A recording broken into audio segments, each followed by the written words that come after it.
Le pido a la doctora Aletze de la Torre Rosas, directora de Sencida, si es tan amable de presentar. Hola, muy buenas noches a todos y a todas. El día de hoy queremos presentarles un tema que consideramos sumamente fundamental, que es nuevamente cómo protegernos. Quiere decir prevención y control de infecciones, y nos queremos enfocar en un punto en particular que es el uso de cubrebocas. Si me pasas la siguiente, por favor. Dentro de estos, como recordatorio del tipo de transmisión de SARS-CoV-2, que es el virus que genera COVID-19, existen 3 mecanismos de transmisión. El primero, y el que se considera más importante, es a través de gotas. Estas gotitas, como se han mencionado en diversas conferencias, se producen al hablar, al toser y al estornudar, pero tienen un peso tal, un tamaño mayor a 5 micras, que lo que van a hacer es que no queden suspendidas en el aire. Estas gotitas van a caer, ahorita que yo estoy hablando, estoy generando gotas, están cayendo a mi alrededor, pero como me mantengo a una sana distancia, estas gotas no entran en contacto con todos ustedes ni con mis compañeros. Estas gotas evidentemente requieren, para ser eficientes sus mecanismos de transmisión, un contacto estrecho. Menor de 1 metro es la distancia que en la mayor parte de los estudios se ha designado como segura. El siguiente mecanismo de transmisión es a través del contacto. Quiere decir, todas estas superficies o inclusive algunas áreas del paciente que pudiesen llegar a estar contaminadas, pueden permanecer el virus en estas superficies. ¿Cuánto tiempo puede permanecer el virus en la superficie? Depende de muchos factores, depende de temperatura, de humedad, de la porosidad de las mismas superficies, y todo esto de nuevo es en estudios y en áreas de laboratorio. Entonces, en ocasiones se hacen estudios de cuál es el tiempo que puede persistir el virus, y pueden ser desde varias horas hasta inclusive varios días. Lo importante de recordar aquí es que el virus en estas superficies no va a transmitirse directamente a la persona. Nosotros no tenemos receptores, no se va a transmitir a través de mi piel.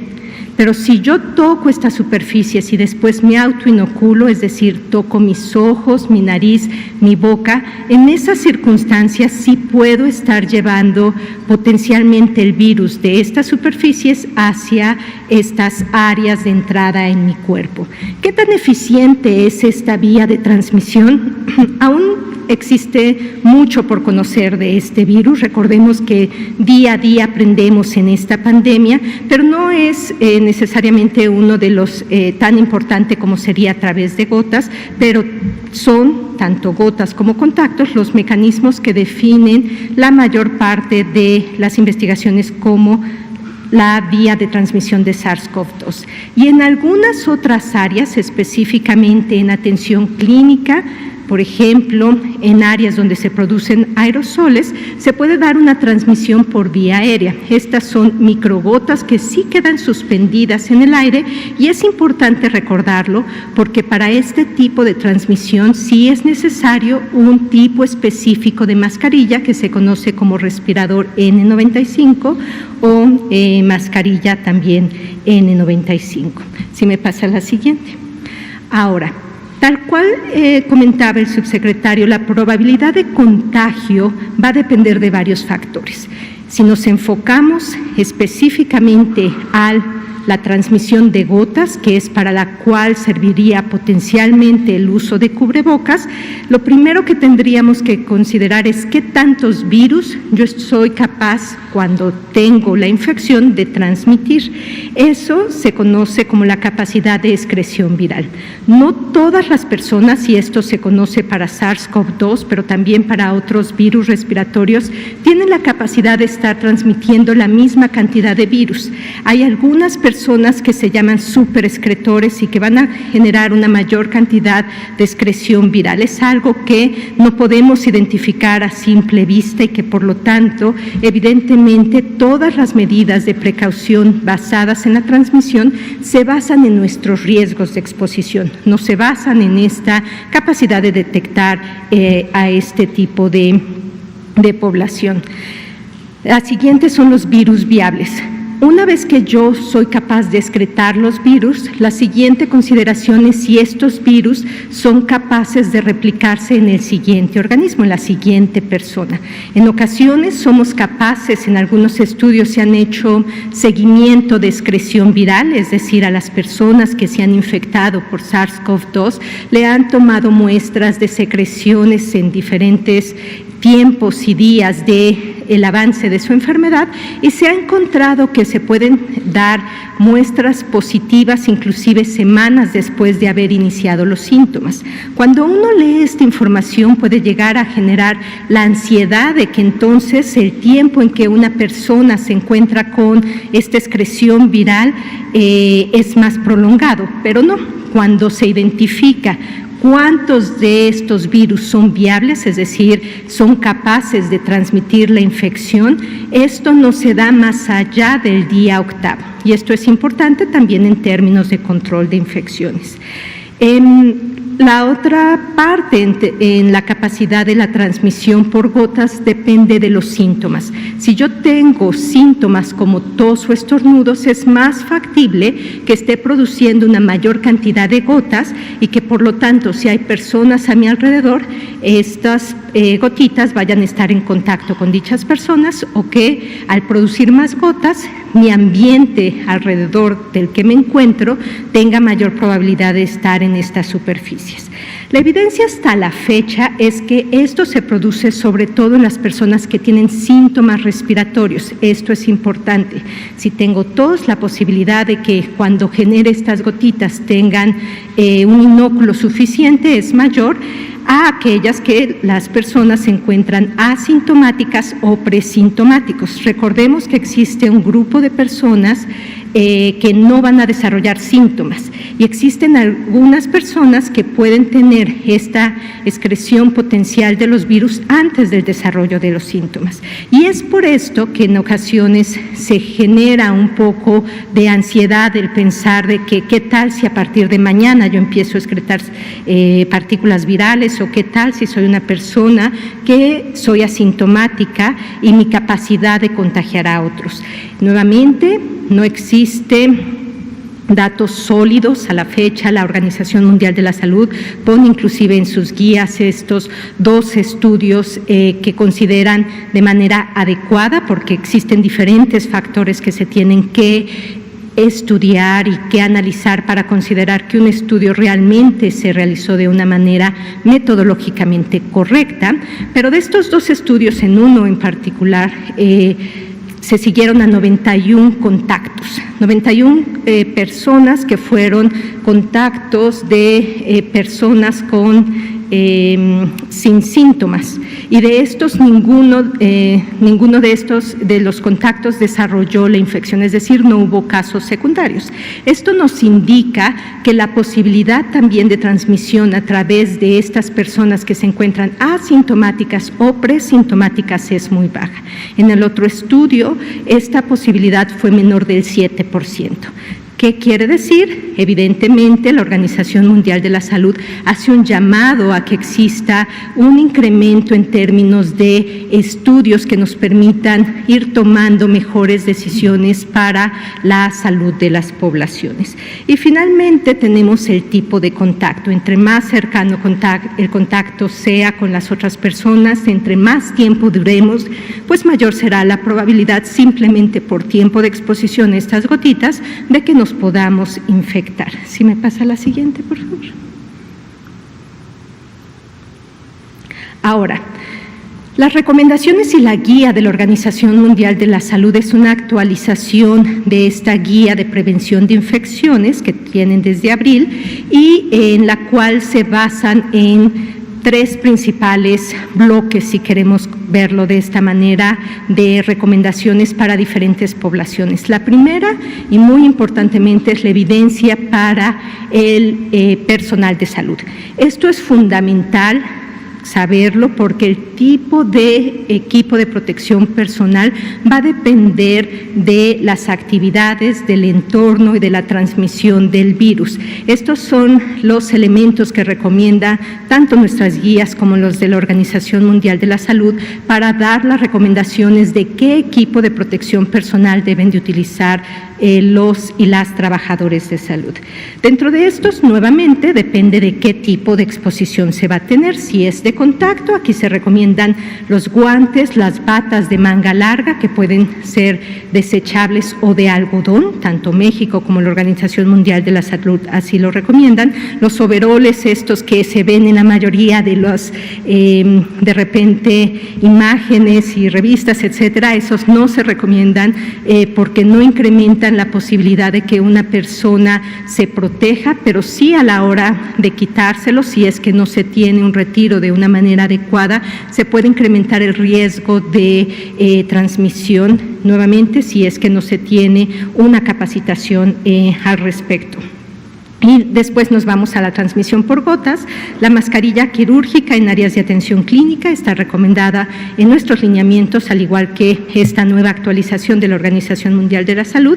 La mascarilla quirúrgica en áreas administrativas que pueden guardar una sana distancia, no se consideran en México, tampoco de manera global en la Organización Mundial de la Salud, pero las mascarillas quirúrgicas en áreas administrativas donde no es posible guardar una sana distancia, pues sí lo recomendamos. Y después tenemos aquellos prevención de aerosoles. Recordemos que no son en todas las áreas y aquí es muy importante, no es solamente cuando se genera el procedimiento, es decir, si voy a generar una broncoscopía o voy a intubar al paciente o algún procedimiento invasivo, pensando en dentistas, por ejemplo, cuando realizan algún tipo de acciones con estas fresas y demás. Bueno, eso genera aerosoles y es aquí y en estas áreas donde se recomienda el uso de respiradores o mascarillas N95 o su equivalente. Y la protección ocular, tanto caretas o gogles. Si me pasas la siguiente.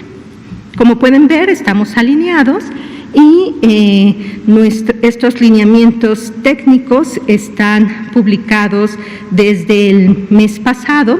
Existe toda una serie inclusive de infografías donde se especifica si se cumple o no se cumple la sana distancia, y recordarles que al final lo importante y las recomendaciones de uso del equipo de protección personal no depende de la categoría, es decir, si es un personal de enfermería, de trabajo social, el vigilante, el que realiza la limpieza de nuestras unidades, todo el personal de salud es extraordinariamente importante. Todos son muy valiosos para la atención y el cuidado adecuado de los pacientes y por lo tanto la selección del equipo de protección personal va a depender de la interacción con el ambiente o con el paciente, el tipo de procedimientos y los mecanismos de transmisión.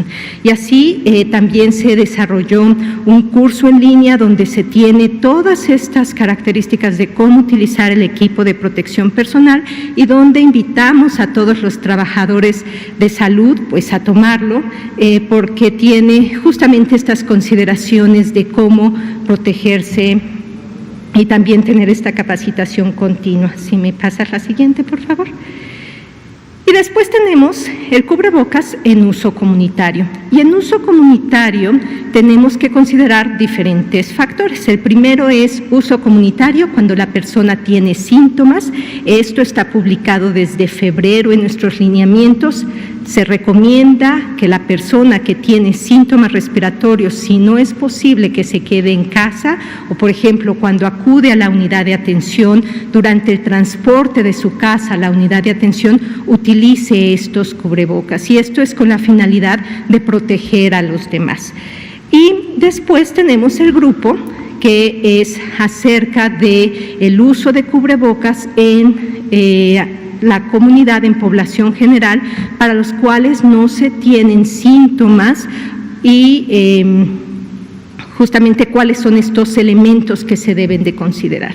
Nuevamente, y una parte que es fundamental subrayar de los lineamientos y de esta actualización de la guía de la Organización Mundial de la Salud, es que nos indica que la mayor parte de estas recomendaciones son recomendaciones de expertos o bien recomendaciones basadas en la evidencia científica que se tiene hasta este momento. Nuevamente, la investigación, la parte de el poder dar esta información podrán ir ayudándonos a tener información muchísimo más certera para la prevención no solamente de SARS-CoV-2, pero también de otros agentes infecciosos. Las recomendaciones son básicamente, nuevamente, evaluar la probabilidad de transmisión comunitaria.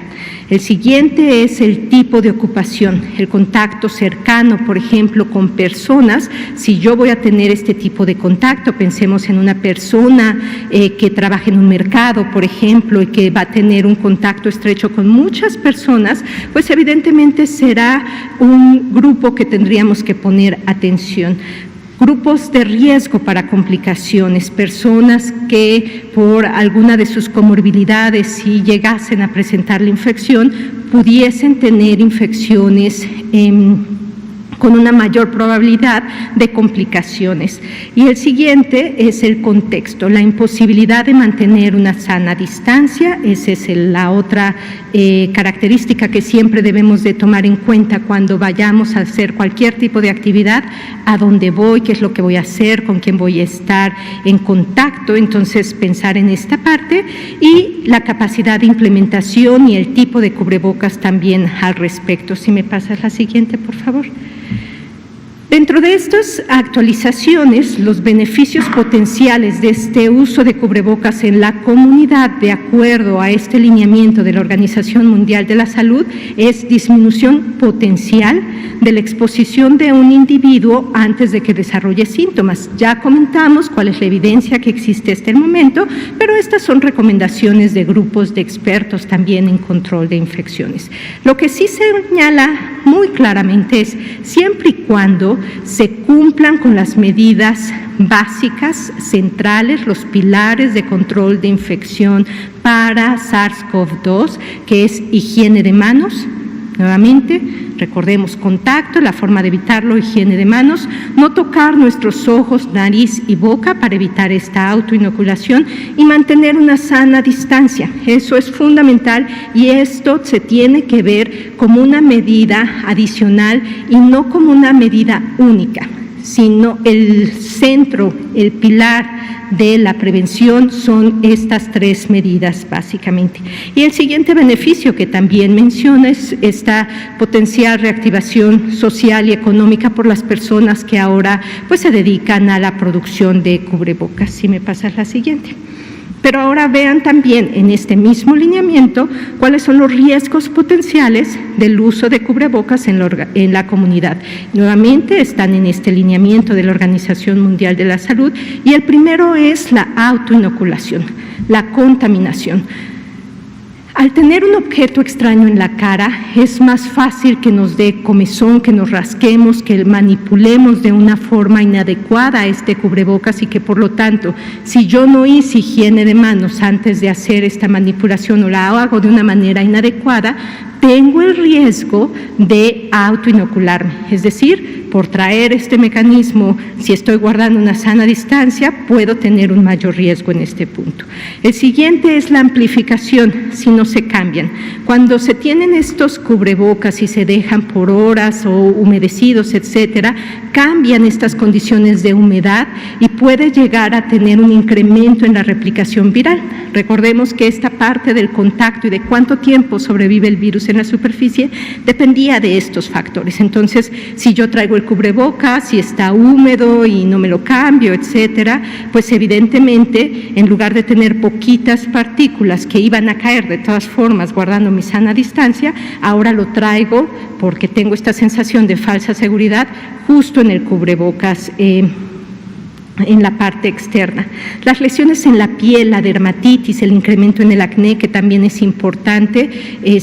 Aquellas personas que utilizan estos cubrebocas evidentemente pueden incrementar el riesgo de tener estas lesiones. Dificultad para comunicarse, esto es importante, niños, en personas adultos mayores, también aquellos que usan el lenguaje de señas, por ejemplo, es una barrera en esta parte de comunicación y lo más importante, una falsa sensación de seguridad. No hay nada más peligroso que sentirnos seguros con un elemento que no va solo, que no es 100% efectivo si no está acompañado de las otras acciones y si no tenemos en mente estos riesgos potenciales de un mal uso del cubrebocas. Y finalmente el impacto ambiental, que también todos somos responsables de estar velando por la salud ambiental en beneficio de la población. Si me pasas la siguiente. Y tenemos diferentes tipos de cubrebocas. Tenemos los cubrebocas quirúrgicos y tenemos los cubrebocas de tela. Depende nuevamente, y esto es basado en algunos estudios, con algunas telas y con la opinión del grupo de expertos de control de infecciones sobre los factores que hacen que un cubrebocas de tela pueda ser de mayor o menor beneficio para la población general. Es importante señalar que existe evidencia de estudios clínicos aleatorizados en donde el uso de estos cubrebocas de tela en ambiente hospitalario incrementa el riesgo de infección para los trabajadores de salud, por lo que comentábamos. Entonces, estos cubrebocas de tela no se deben de utilizar en ambientes hospitalarios. Esto es solamente para ambientes comunitarios. El tipo de material también depende de polipropileno, por ejemplo, de algodón, dependiendo de las capas que se tengan, poliéster, celulosa, pero después de ciertos tipos y tejidos ya no tiene la capacidad de generar un factor de filtración que sea adecuado y disminuye rápidamente.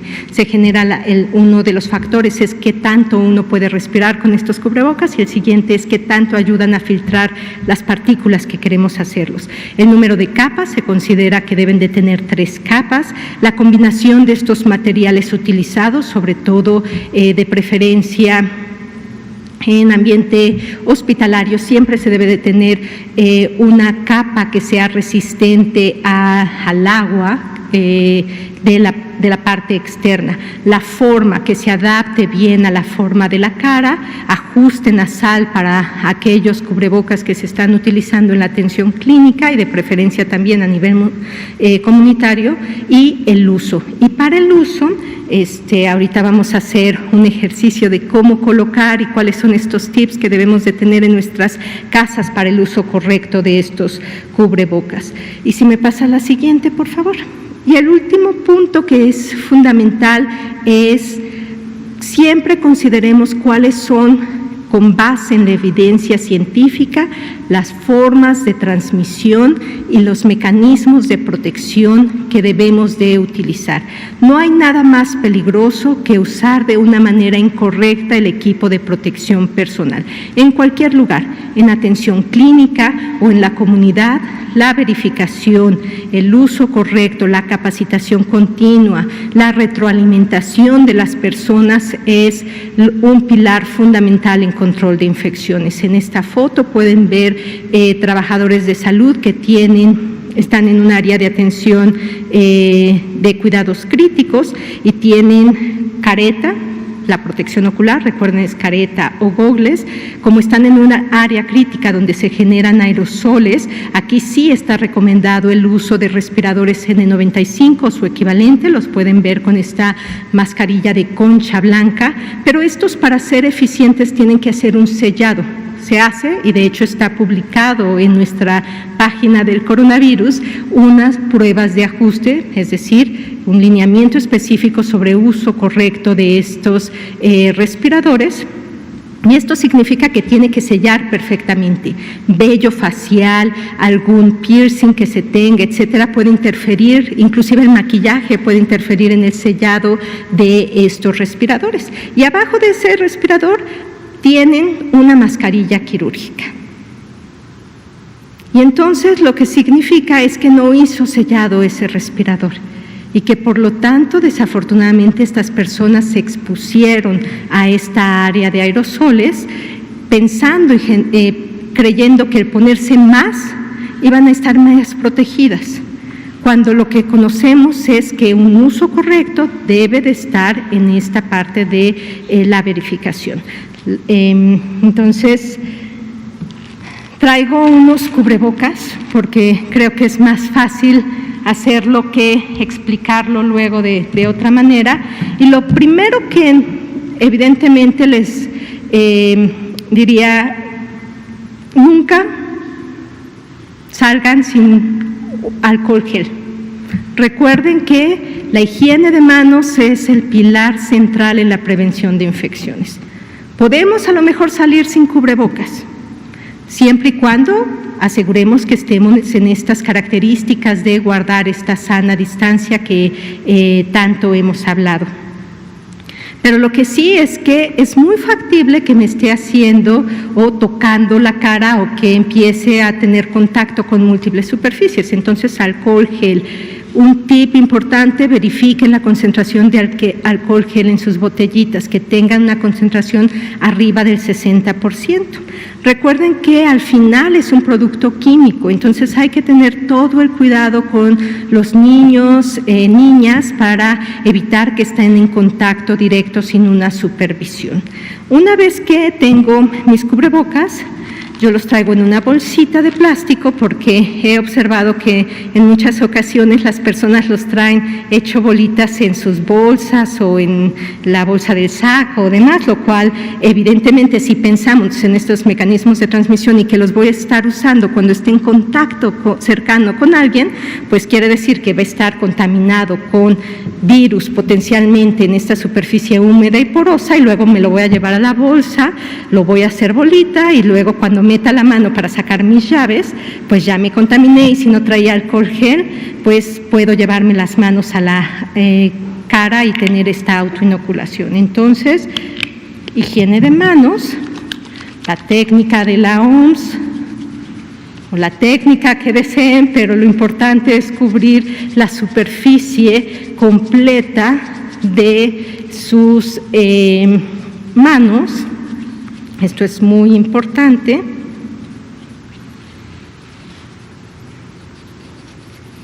Y entonces voy a sacar mis 3 tipos de cubrebocas.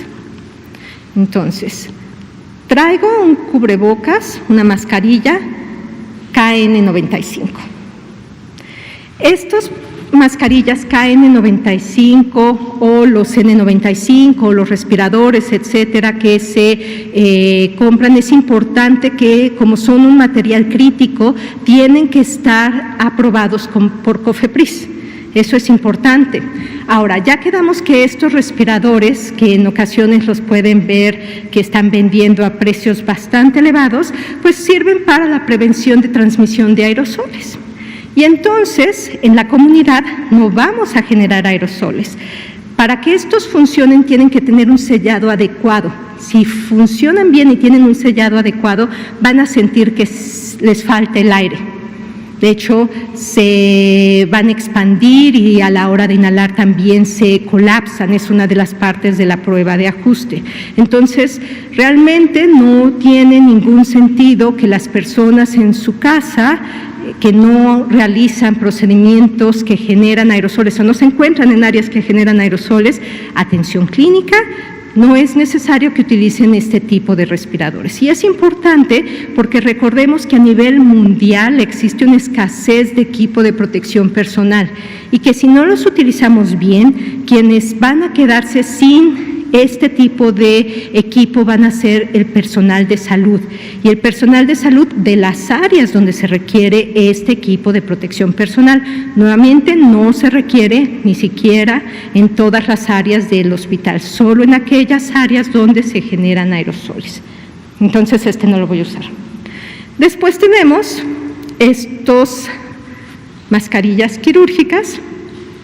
Y de repente hay mucha controversia de si la parte blanca, si la parte azul, pues la verdad es que hay de diferentes colores ya, y no, lo que nos tenemos que enfocar es en ver, tiene unos pliegues, hacia dónde están estos pliegues. Estos pliegues, a la hora que nos los coloquemos, no queremos que queden hacia arriba los pliegues, porque si quedan hacia arriba estos pliegues, las gotitas que caen, pues le va a servir como camita o como una cubetita y ahí se va a quedar nuestras gotitas con potencialmente el virus. Entonces, este lado, la parte blanca, tiene esta parte hacia arriba, viene la parte azul y la tiene de este lado, ¿de acuerdo?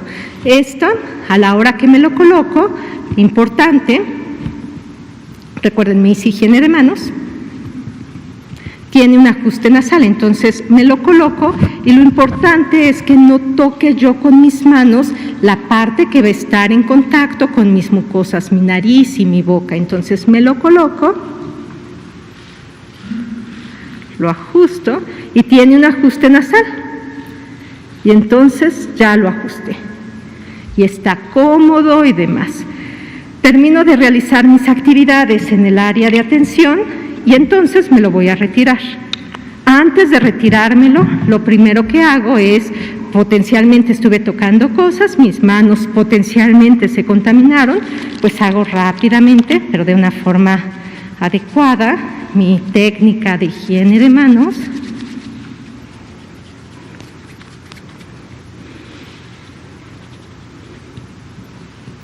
Y luego lo que no hagan, y les invito a que lo vean entre sus amigos y las personas que van en la calle y demás, hay muchas personas que inmediatamente quieren tocarlo y quitárselo de enfrente, o lo manipulan, o van a comer, traen la mascarilla, quieren comer, moverlo, y lo primero que hacen es lo tocan de esta parte. Eso es lo peor, porque es la parte que estuvo más expuesta, se considera contaminado, y esto no lo tengo que tocar. Entonces, inclino ligeramente mi cabeza, lo tomo de las cintillas y lo retiro. Listo. Este es desechable. Entonces, lo tendría que tirar. Lo tiro en una bolsa, la cierro y después me hago higiene de manos de nuevo. ¿De acuerdo? Entonces, esto es importante tenerlo en consideración. Estas mascarillas, de preferencia, se deben de utilizar en las áreas de atención clínica. Imagínense, estas mascarillas por el tiempo duran solamente un turno, no más de 8 horas, y en condiciones de humedad, se deben de cambiar cada vez que estén húmedas o cada vez que se encuentren sucias. Si la mascarilla se encuentra húmeda, hay que retirarla inmediatamente. Y después tenemos nuestras mascarillas de tela. Estas mascarillas de tela, nuevamente, hay diferentes tipos de tela que tenemos que pensar, aquellas que sean de mayor capacidad de filtración, y es el mismo mecanismo. Cuando yo termino de colocarme mi mascarilla de tela, por ejemplo, si voy al supermercado y no voy a mantener una sana distancia, o si voy en el metro, si voy a estar en contacto cercano con las personas, pensemos en un área que está contaminada y un área que estuvo a mi lado. Si yo esto la hago bolita y la meto en mi bolsa, primero me contaminé. La otra parte es que si la hice bolita, pues contaminé la parte interna de la mascarilla, y cuando me la vuelva a poner, me voy a estar llevando esos virus a las áreas donde pueden generar infección. Entonces, lo que hacemos es lo doblamos y así estamos asegurando que la parte interna, que es la parte que voy a volver a utilizar, está protegida. Y la meto en una bolsita. Hasta que la vuelvo a utilizar, me hago higiene de manos. Y cuando la vuelvo a utilizar, hago el mismo procedimiento. Estas se tienen que lavar diariamente. Y es importante, si tenemos lavadora, hacerlos a temperaturas altas para que se pueda inactivar el virus. Depende del tipo de tela, pero tiene que ser arriba de 60 grados centígrados para ciertas telas y para otras hasta 120 grados centígrados.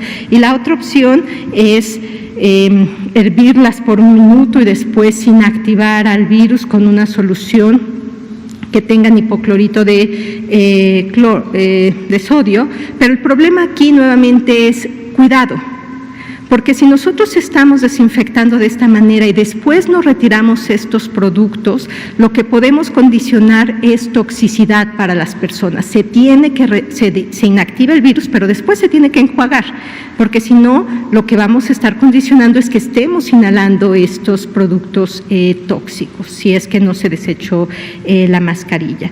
Y pues lo más importante nuevamente es que estas bajo ninguna circunstancia quitan los pilares de prevención de infecciones y están tal cual alineadas estas recomendaciones de la Organización Mundial de la Salud con las estrategias y los lineamientos de esta transición hacia la nueva normalidad. Gracias.